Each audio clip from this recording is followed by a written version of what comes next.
what's under that jacket. You're pregnant, have been for a while. From my count, you're right around 8 months. And I don't know why you felt you couldn't tell us. I'm really sorry. This is Hollywood. We don't like liars. I wasn't expecting this, and I didn't know how to handle it. I didn't want to lose my job. I'm really sorry. It's unfortunate. As seen in this clip from Knocked Up, Katherine Heigl's character attempts to conceal her pregnancy for fear of losing her job. Pregnancy is one of the contributing factors to the glass ceiling that women experience in today's workplace as a result of habitual gender construction. Additionally, unjust gender construction in the media industry also creates a double standard in the criteria by which men and women are evaluated and perceived. This hurts our modern society because it produces an unequal distribution of power amongst men and women. Because these issues are portrayed in modern-day entertainment, for example, the clip from Knocked Up and one we will show you from Sex and the City, it's clear that these issues are a reality that our society is aware of. Both society and the industry have traditionally been dominated by males. This dominance contributes to the invisible barrier traditionally referred to as the glass ceiling that keeps females from achieving high power positions, even though sexual discrimination laws were eliminated by the Civil Rights Act in 1964. You have the problem that women historically have difficulty in the workplace because they bear children. Sadly, it is often seen as risky to invest in women in the workplace because they may leave specifically to have children. Extended absence is unforgivable, especially in the media industry, where employees have to work nonstop to keep up with the ever-changing news. Women tend to get out of the industry at all levels before they get to a level where they're thought about it in a management position. So you either have to be a single woman or a childless woman. Perhaps that's why it took until 2009 for a female to win an Academy Award for Best Director. The female to do this was Kathryn Bigelow, directing The Hurt Locker, an American war film. What makes her accomplishment so incredible is that the film was mostly geared towards a male audience. Unfortunately, she represents a minority of women who are able to succeed in this way. This glass ceiling exists in other industries. For example, only 12 of the CEOs from the Fortune 500 in 2011 were female. Women in higher positions have had to make sacrifices in order to do so.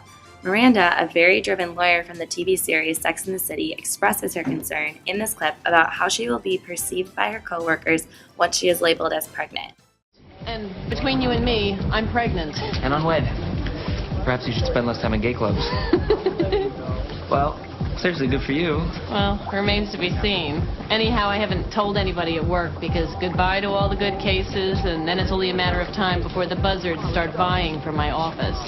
Well, it is a very nice office. Another inequality that gender and sexuality construction creates in the media workplace is one relating to extreme double standards. In broadcasting, women are more heavily evaluated on their appearance than men. A lot of it has to do with who's the best looking woman we can put on camera.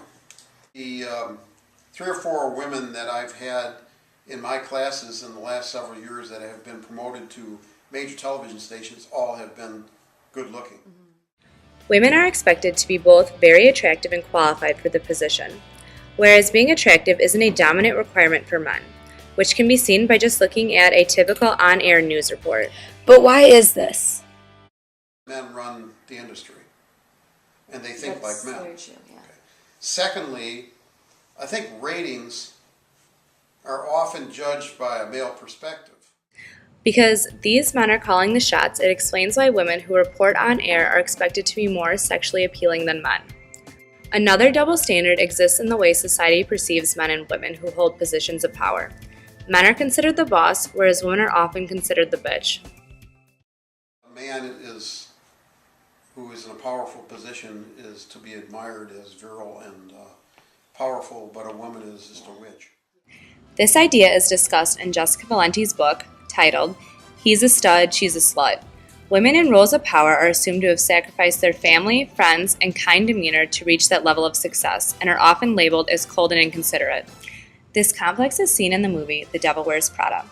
Meryl Streep's character is the editor-in-chief of Runway, the #1 fashion magazine. She is regarded as a cold, hard bitch who has given up her family to attain success. This standard is rarely ever applied to men in power roles. What can we do to change the glass ceiling? What can we do to eliminate the double standard and to increase the number of powerful women in the media industry and other areas in which these issues exist?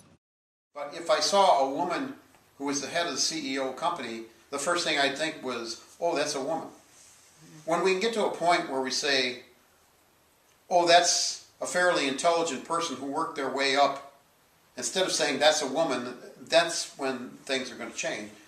But you have to change the culture that way. Ultimately, it's not just the men or the women that need to change. Rather, it's society that has to evolve. A good place to start would be at the nuclear family level. Husband and wives talk over how they want to handle their financial and their life situation. And if it's more beneficial to have the woman work and the man stay home, they have to be able to be ready to say that. Another solution that can be applied across all industries is a more structured approach. You have to build a system where women are funneled upward. Even though we live in such a modern society, there are still such grave gender inequalities that exist in this day.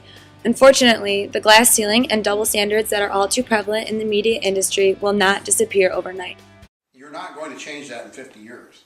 You're probably not going to change it in 100 years. It has to change over time, and it's going to take a long time. Even though the situation seems grim, it is encouraging that individual women are breaking down barriers in the workplace each day.